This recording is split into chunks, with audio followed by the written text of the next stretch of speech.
tomatoes on the vine from Mighty Vine. Jewel had some Mighty Vine tomatoes on sale.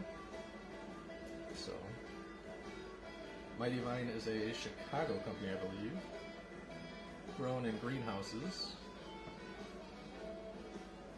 They make a fine product. Doesn't travel far. Quick note, if you're using an end piece, flip it so the skin is down. I'm not going to use this, but you flip it so the skin is down.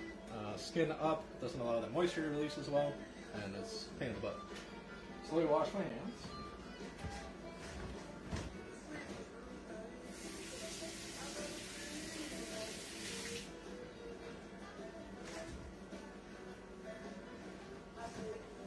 And we have the oven set to 500 degrees. I have a stone on the lowest rack possible.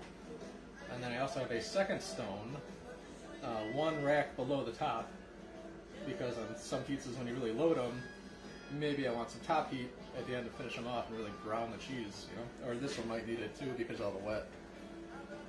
So I'll start at the bottom stone, see how it's going, and if I need to, I can move it up to the top for a minute or so, and that will really help the top to cook. This is the whole wheat semolina crust, cured. Now this crust always shrinks a little bit. I'll show you. I was at 12 inches when I made it. I lost about a half inch all the way around.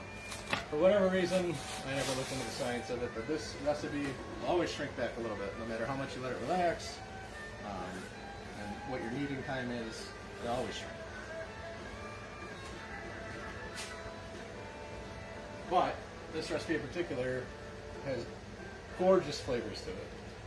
So you get some of the earthiness, some of those darker flavors from the whole wheat flour, some resistance from the semolina flour, and because it cured it, this one's going to be incredibly crispy. And then I use bread flour because there's not a whole lot of gluten structure happening in those two flours. But the whole wheat flour, the spinach, the semolina, and the tomatoes are a wonderful earthy combination. Sometimes instead of the prosciutto, if I'm doing a vegetarian pizza, I'll just do raw garlic, run it through a press, and then just pick it up and kind of flick it in there. Also, beautiful pizza. This looks fucking good. You can see how thin it is maybe here, let's see. See how thin that is?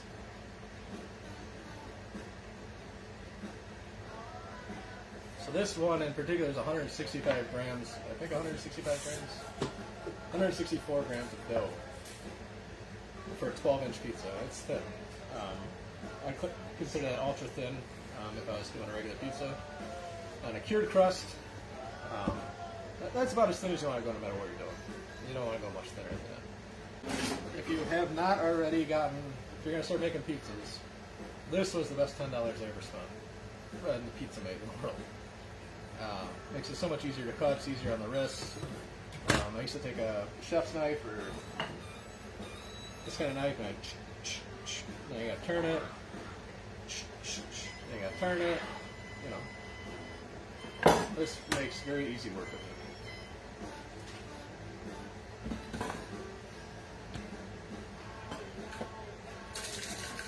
I have a little bit of black garlic here though. I'm going to do that on the wheat flour one. Next one. Oh god, this smells good. So you can see the prosciutto that is exposed dries out a little bit. Still great, I love it. It's got more of a chew to it, like you're eating jerky. But all that salt and fat that was in here is now somewhere in this sauce, right? So all those little pieces that we put in there rendered out some of that unctuous fat, that aged fat flavor. And that's what I love about prosciutto on pizza. Salami on pizza is the same way. Put salami underneath. Let it render out some of that fat. What do you guys say? You want to cut this?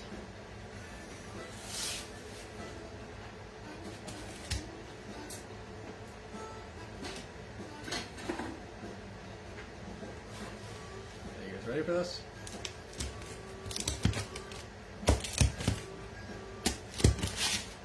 I can hear it. I don't know if you can hear it.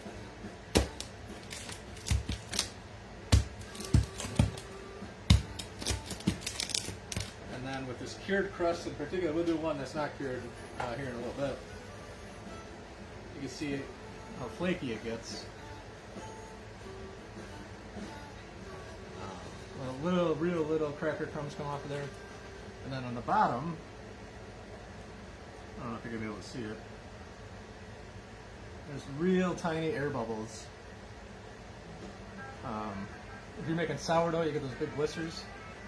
This one gets real tiny bubbles because it's a drier crust. But that is where a lot of this crisp comes in. And you can see how strong it is. Look at this is loaded. It's a loaded piece of pizza. And I'm holding it up like cider. It's heavy. Corner first. It smells fucking great.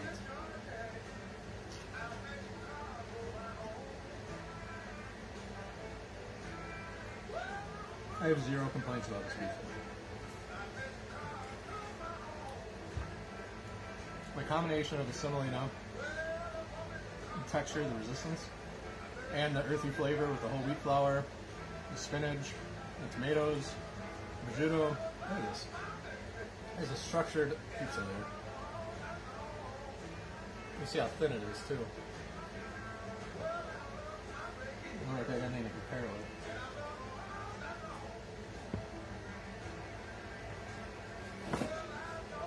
It's a bench scraper. You see how thin it is.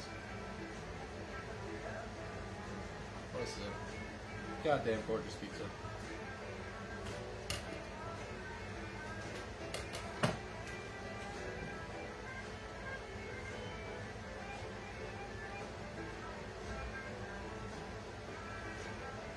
Jimmy, I know you're still open. If you're watching this, you send me a text when I get out of here. I might bring you some of this. Time you at the shop till today. Jimmy owns Jimmy Bread out on Algonquin and Square Barn Road in Algonquin. Fucking phenomenal baker. I don't know what his hours I think are till 4. So I mean, if you're in the area, turn this off and go out there.